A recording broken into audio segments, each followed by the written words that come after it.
In this video, we're going to discuss piecewise linear interpolation.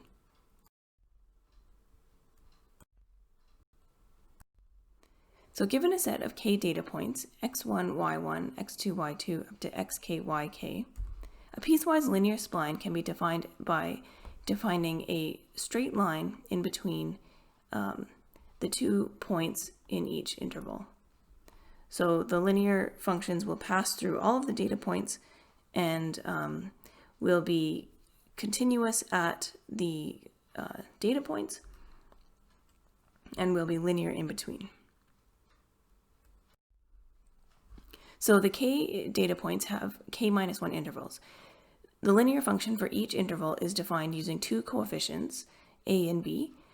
Therefore, we need to find 2 times k-1 coefficients, which can be described as a1, b1, a2, b2, up to a, k-1, b, k-1. The coefficients ai, bi can be found by solving the 2 equations. So at xi, the function defined as aixi plus bi has to pass through the point yi, or has to have the function value yi, and the same function defined by ai and bi also has to pass through the data point at the other end, so it has to pass through the xi plus 1, yi plus 1. So we can use these 2 equations to solve for xi and bi. So these result in the expression shown here if you combine these equations and rearrange for our coefficients.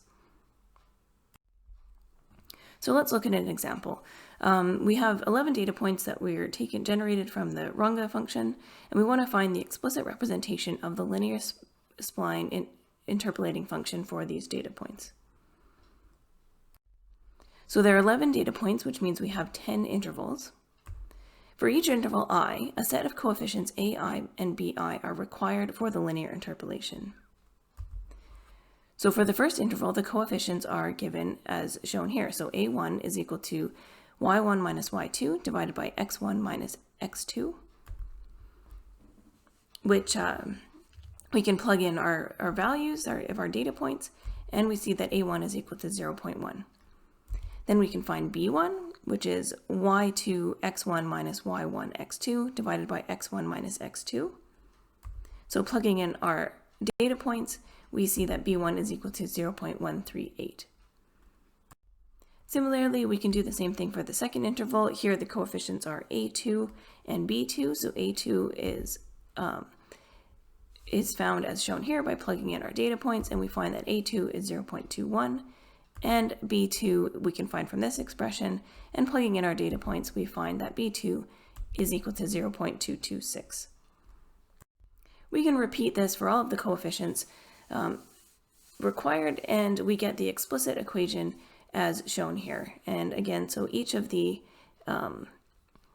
functions are defined on the subinterval, and we typically would have the lower limit be the closed part of the interval, and the upper part is the open interval. And if we plot this function, it looks as shown here. So you can see that the function passes through all of the data points, it is continuous at all of the data points, and it is linear in between. And note that for the procedure to work, the x components of the data have to be ordered in increasing order. So x has to go from lowest to highest. So that was an example of linear interpolation. Linear interpolation is useful when you have closely spaced data points. As you can see here, where we've got data points that are spaced fairly far apart, that it is able to pass through the data points, but it does not give a nice smooth curve.